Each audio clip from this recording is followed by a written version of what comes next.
My name is Gabriel Krawec, and I go to Gordon Bell High School. It's a really great place to be, and the cultural diversity of our student body leads to a really nice atmosphere.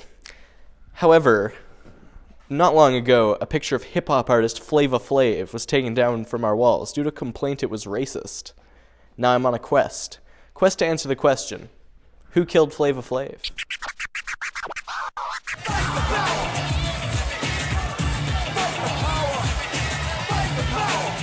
What I remember is some grade 12 students, they came to me as the vice principal in the hallway and said, "What happened to Flavor Flav?" And I was like, what do you mean, what happened to Flavor Flav? Well, he's gone! Stop this crazy thing! Well, the picture itself that was put up was just sort of an idea I had at the end of one day in my first year here at this school 7 years ago. I had noticed that we had a lot of stuff on our walls in the school that seemed to be very old and had probably been there for a very long time. And I thought perhaps we could have something that was a little more alive on the wall. It was just this picture, and it was black and white, and it said, "Get to class on time, boy," which was like, boy is a Flavor Flav kind of terminology. Like, he really brought back the word boy, kind of broke up like this huge wall of white men who used to be the principals of our schools. It's just some guy holding up a clock and said, "Get to class." I was pretty surprised when I walked in one morning and found that it was gone. First of all, surprised that I took notice of it so quickly and easily. And then before the school day even started, I was visited by multiple students who wanted to know, where's Flavor? What happened to him? They had a hard time believing that I had nothing to do with the removal of Flavor Flav, given that I was the vice principal. The students got pretty worked up about the absence of Flavor Flav. They were attached to this, symbolic figure telling them to get to class, and they made some ridiculous comments like, how are we going to get to class on time if we don't have Flavor Flav reminding us to get to class on time? And I thought, well, yeah, okay.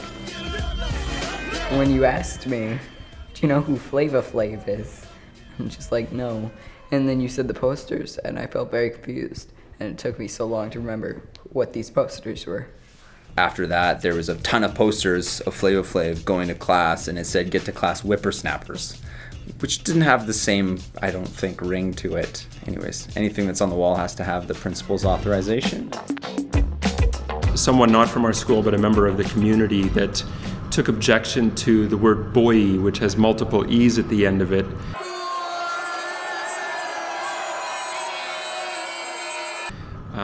Obviously making a connection between that word, which is kind of similar to buddy or pal, and the word boy, which would be used in a derogatory sense by white slave masters toward any black male individual, no matter of what age, with the idea being that no matter how old, they were childlike. I really don't see anything racist about it. It's just a statement they made. Would you say you've experienced racism? Yes, at the Tim Hortons across the street from our school.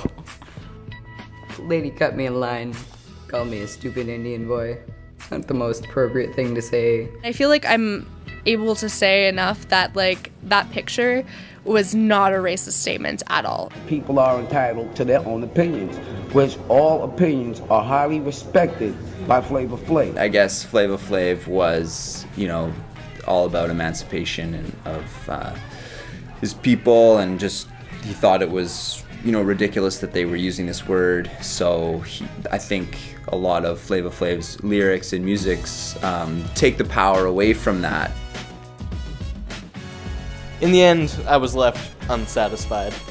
There was no one out to kill Flavor Flav. The picture being removed wasn't someone's malicious attempt to stop the youth of Gordon Bell from fighting the power. It was a simple misunderstanding over one word. The picture had no true meaning, but it does make you think.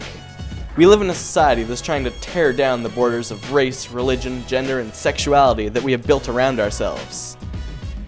But it seems like everyone has a different idea of how to achieve this. Does this mean coexistence or assimilation? Tolerance or acceptance? What is and isn't okay? These certainly are difficult questions. They'll be asked for generations to come. But until then, Flavor Flav will be waiting.